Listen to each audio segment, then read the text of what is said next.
Yo, what's up, guys? How are you doing today, man? I'll be talking about the Detroit Pistons and how they are just simply an absolute joke. They have lost 17 games in a row, and this has to be rock bottom for Detroit Pistons fans.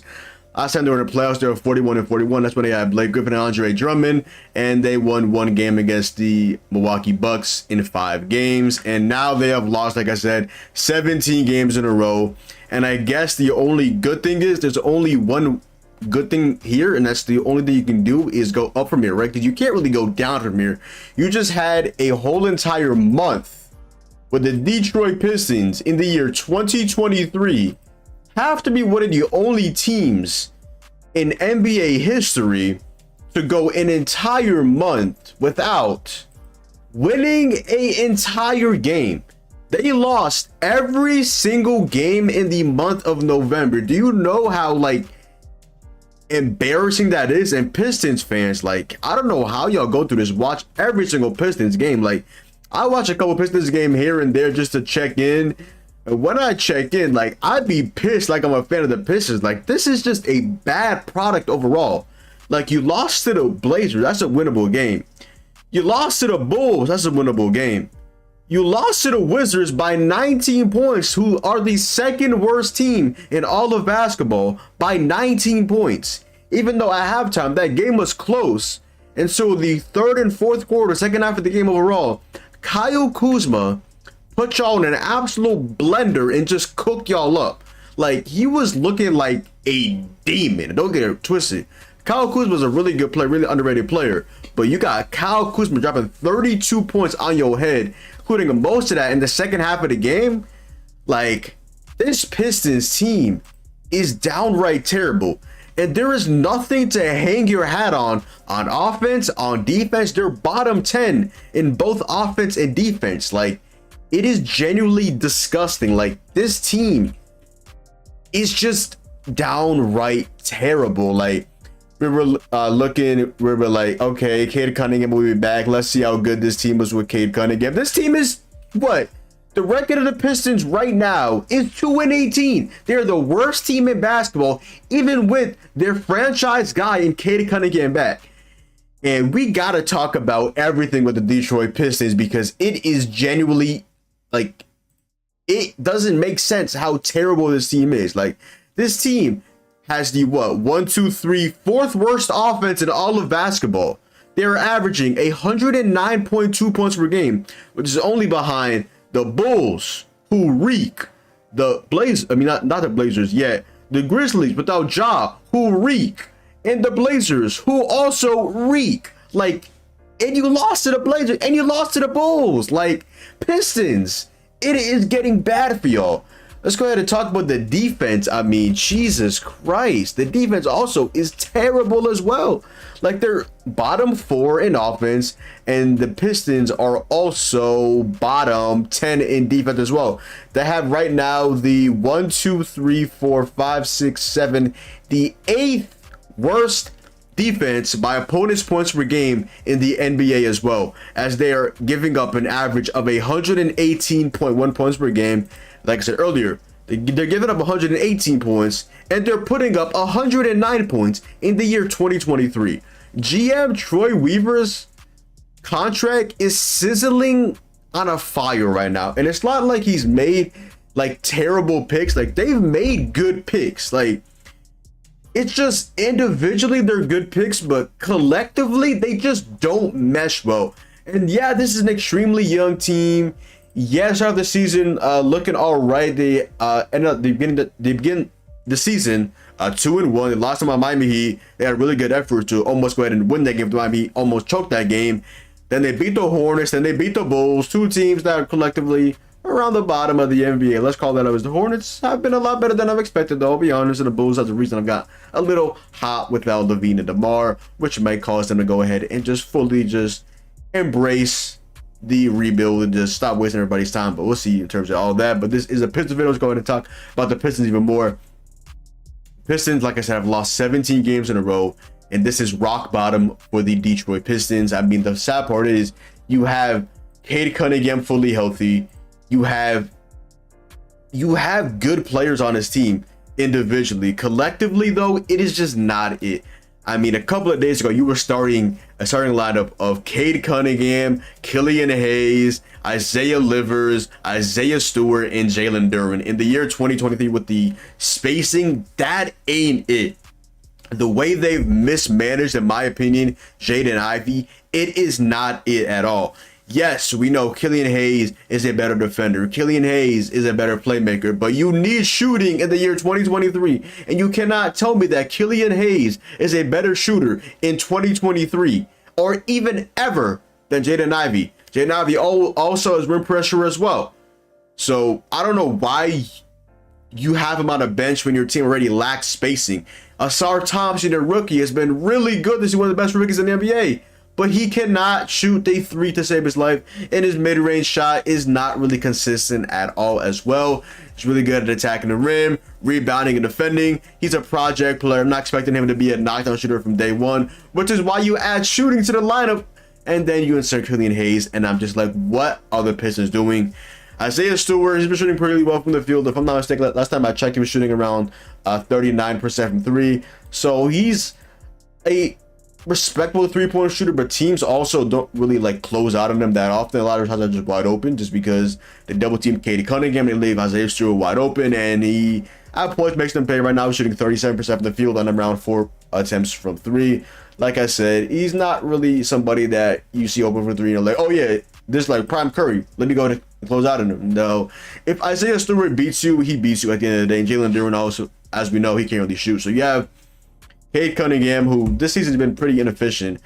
I'm not going to test all that to the basket. Cade Cunningham also does need to be more efficient. He's having 22, 3, and 7 on 41% from the field and 35% from three. So pretty good from three. The efficiency from the field needs to be better. But again, like I mentioned earlier, a good amount of that, not all of that, a good amount of that is because of the spacing of the team. The fact that when he gets the ball, instantly double teams him. Because who are you not fine with leaving open on his Pistons starting lineup, like especially from three? Like, you live and die with a Jalen Duren shooting a three. Like, Jalen Duren is really good at rebounding, rim protecting, and a good amount of rim. But if Jalen Duren is shooting threes or mid-ranges, you live with that. If Jalen Duren beats you from the mid-range three-point shot, you live with that. If Isaiah Stewart beats you from the three-point shot and mid-range shot, you can live with it. Even though he's a capable three-point shooter, pretty good from the three-point shot overall. If he beats you, at the end of the day, he beats you. Asar Thompson, they've literally been putting centers on Asar Thompson because they know he's not a threat to shoot the basketball. That is so disrespectful, Asar. Like I said, his mid-range shot has been getting better as of recent, but the three-point shot is non-existent. When he shoots the three-point shot, he's really just failing the defense. Like we say with Giannis, like he can attack the rim. He's an all-right mid-range shot, but when he's shooting threes, he's bailing the defense out. I have a clip I want to show as well before I end up the video of just the Detroit Pistons, because like I said, they've made good picks. Ivy looks solid. Cade looks pretty good. Isaiah Stewart was a good pick. Jalen Duren was a good pick. Marcus Sasser in the second round right now looks like a pretty solid pick. Alec Burks off the bench, not a pick, but just naming off Pistons players right now at this point. They had the reclamation project of Marvin Bagley and also of James Wiseman. He hasn't been playing. Bagley's been pretty solid. You also have Bojan Bogdanovic that just came back. That was a big loss for them earlier on in the season. Looks like he'll continue to be off the bench. They're running the big lineup with the 4 and 5 being Isaiah Stewart and Jalen Duren. You do need to figure out a consistency at the shooting guard position. Is it Killian Hayes? Is it Jaden Ivey? But yeah, Bojan Bogdanovic, I feel like he will get a pretty good value in terms of trade value if they go ahead and eventually end up trading him. In my opinion, I honestly would. He is 34 years old. There's a rumor that they went ahead and they declined a trade of 2 first-round picks for Bojan Bogdanovic. I don't know what the hell they were doing. He's averaging, based on one game against the Cavs, 22, 2 and 2 on 46% from the field and 30% from three. He's definitely a nice guy to either start or come off your bench and just provide instant offense. He's an absolute bucket, really underrated player, but he's getting up there in age, so the trade value, it's not going to be, in my opinion at least, not 2 first-round picks. So at the end of the day, Troy Weaver, your contract is sizzling on a fire. Also got to mention the free agents for the Pistons are just nowhere to be found. Name me a single good free agent in the recent memory that the Pistons went ahead and signed. Only thing I can think about on the top of my head is Kelly Olynyk, who they traded away to the Jazz. So I don't know what the hell is going on with them, to be honest. I mean, you're not a free agent destination. You don't pick up free agents really at all. and then you draft players that are good individually, but they just don't perform collectively. This is a pretty young team. This is a team that I didn't think they would make the play-in, wouldn't make the play. I thought they would get better than last year. You're bringing in Cade Cunningham. I like Jalen Duren. I like Jaden Ive. You made a good pick in Sark Thompson. They just don't work well collectively, and it's frustrating for Pistons fans because they haven't made the playoffs since 2015, and they haven't had a winning season since the mid 2010s. It is 2023. They have not made the playoffs since the mid 2010s. Like, do you know how disappointing that is? Year in and year out, the Pistons are the laughing stock of the NBA, and this is coming off a year they had last season where they were bad. Like, the Pistons record last season was bad, and right now they record-wise look even worse. Like, Troy Weaver, that's disgusting. Monty Williams, I forgot to mention, at the point signed a contract to be the highest paid coach in NBA history, and this team right now is 2-18. The former coach of the year that got fired because back-to-back years they got blown out. Then off a season against the Mavs, and ended off a season in blowout fashion in the playoffs against the eventual champion Denver Nuggets as well. It is getting bad. If Monty Williams was not getting paid that much money, you would definitely be fired right now. The Pistons last season were 17-65. At this point, will they win 17 games? Like, I'm being for real. I don't know at this point because they are just simply that bad. Like, they have good players individually, but collectively, they just aren't meshing well. Bad defense, bad offense, lack of free agent acquisitions, shelling out money to Monty Williams, and it just has not been worth it. Let's be honest. Cade Cunningham being inefficient, Cade Cunningham being double teamed, the spacing on his team. Shall I go on? There's a lot to fix with this Pistons team. They need to stop being cheap. They need to stop being complacent and spend some money this offseason. Shake it up, make a trade, do something. Stop being complacent with this team, because this is easily the worst team in the NBA right now. This was a team that I thought was going to be on the rise. Like the Magic, low-key on the rise. You got good players. This product, Pistons, it's awful. And if I was Pistons fans, I would be ashamed. Watching this team day in and day out, I would be ashamed. I watched this team bits and pieces here and there, and I'm pissed watching that team because the product is awful. It's awful. It's god awful.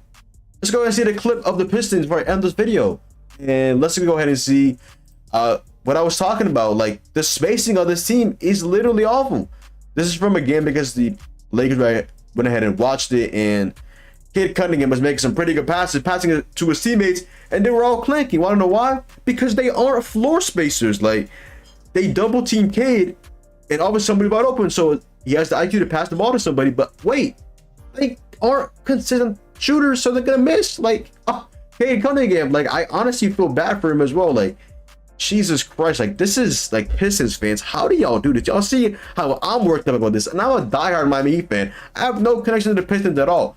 Like, this is working me up. Like, this team is in such a bad spot right now that the only way you can go from here is up. But my God, this is bad, ladies and gentlemen. A winless month, losing 17 games in a row, getting 19 piece by the Wizards. Like, please have some shame, ladies and gentlemen. So this right here is Cade Cunningham against the Lakers. My bad. This is a game that they lost by like 40 plus points. They went out absolutely sad. This was a disgusting watch right here. So you see Cade passing ball, Isaiah Stewart. You see LeBron not really putting a hand up.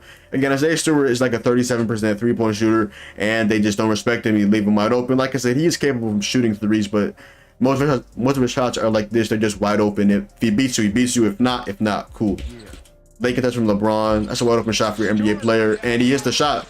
So that's a rare moment of Cade Cunningham passing the ball to his teammates, and they're able to actually make the shot. So rare occurrence right there, ladies and gentlemen. And you see Cade attacking the rim all the way, and the ball to Asar Thompson again. Asar Thompson, when he's shooting threes, he's bailing the defense out. He makes his bread from getting to the rim. He's really athletic. He's freakishly athletic. Attack the cup, Asar Thompson. That's your role right there. Right now, you continue to work on a three-point shot, but don't be baited to shooting threes. Go off the dribble and attack the rim. That's your game right there, Asar Thompson. And you see Jalen Duren, a little pick and roll right here looks like with Jalen Duren and Cade Cunningham. You see him passing the ball to Asar Thompson. Asar Thompson, you see AD kind of looking at Jalen Duren. Maybe he does pick up on Asar Thompson, and maybe you can just see him just slither past D'Lo and just attack the rim. He's that athletic. I think at least he can get up there with AD. Not saying he will finish it, but I think he can get up there. You see AD looking all the way to Jalen Duren. Asar Thompson, not really a capable three-point shooter. He's wide open. Kind of made a little bit of shooting. This D'Lo not really giving him any... not really just trying to put a hand up or anything like that, and you see him just go ahead and take the shot right here. And late closeout, that's a wide open shot for NBA player, like I mentioned, it was Isaiah Stewart. And of course, Asar Thompson misses the three. Like, he can go ahead and attack the rim, get him off the dribble, and just make the extra pass. He's not really a big three-point shooter. Kind of got banned shooting that three there, and he did take it, and fortunately for him, he did end up missing it. And then you see Cade, another pick and roll with Jalen Duren. Go ahead and just attack the mid-range, has Dorian Prince on him. And kind of throwing a little bit of a, not really a grenade, has 5 seconds left. He can just go ahead and attack the cup, throw something up. Or Soccer can just give it as a Stewart right there in the right corner. And instead, he just loses the ball a little bit and tries to make something out of nothing and shoots into the mid-range, which, like I said, has been improving as recently, but not really something that is consistent at all. And he takes a shot and clean. So that's bad position right there for the Detroit Pistons. Cade Cunningham getting to the mid-range, hitting the ball to Isaiah Stewart. Kind of a late contest from LeBron as well. And another miss for the Pistons. They got Cade Cunningham bringing the ball up, getting to the mid-range on D'Lo. That's Cade Cunningham right there. That's his game. Attacking the mid-range, attacking the rim, getting to the free throw line, and being a pretty solid three-point shooter as well. That is Cade Cunningham's game. The pick and roll with Jalen Duren should be this good, because you can go ahead and get you can go ahead and get Jalen Duren a wide open shot, get him a lob. You can go ahead and just get him an easy basket at the rim, and if they go ahead and just pick up on him, Cade Cunningham has a wide open mid-range shot. So yeah, it should be a really good pick and roll duel right here. Nice right there on D'Lo. Not really known for his defense, but instead his offensive prowess. Cade going to the mid-range, and he misses that shot right there, but that's a good shot right there. Nice pick and roll now with James Wiseman coming into the game. Cade wide up in mid-range, and that's the shot he needs to hit right there. But yeah, the Pistons right now, they're in basketball purgatory. Pistons fan, I don't know how y'all go ahead and watch every single one of these games. Like, I've watched maybe a couple of like full-on Pistons games. I watched obviously the play against the Heat. I watched the game against the Pacers that has some bread on Cade Cunningham, who's been one of the only bright spots for the Pistons this season. Whew. It's a tough watch, Pistons fans. Like I said, only way you can go from here is up. But JM Troy Weaver, man, you cannot keep getting away with not signing free agents again. I'm not gonna try to put all the blame on him. I didn't mention earlier. I don't know why I say that again. But also their ownership as well. You need to go ahead and spend someone. I know they were kind of running for Miles Bridges before his situation happened. They were one of his top shooters to be go ahead and sign him. He would have played perfectly at the small forward or power forward position for this Pistons team. It's like they needed a nice 20-point per game score with some athleticism and some good shooting overall as well. And then that situation happened, and I know he's freezing this offseason as well. I don't know what his market is looking like at this point. Maybe he go back to the Hornets. I don't know at this point. We don't know about Miles Bridges as a player off the court. We know Miles Bridges. Let's just keep it at that. Let's just keep it at that. Yeah, Pistons fans, I feel absolutely bad for y'all Pistons fans. If you want to comment down below and let me know like how y'all go through this, because whew, this is bad. Like, this is very, very bad. But other than that, yo, that is the video. So go down below, drop a like, comment down below. Make sure to follow me on Twitch, Twitter, and TikTok. It's your boy John. Hopefully you guys enjoyed the video, and I'm out, man. Peace.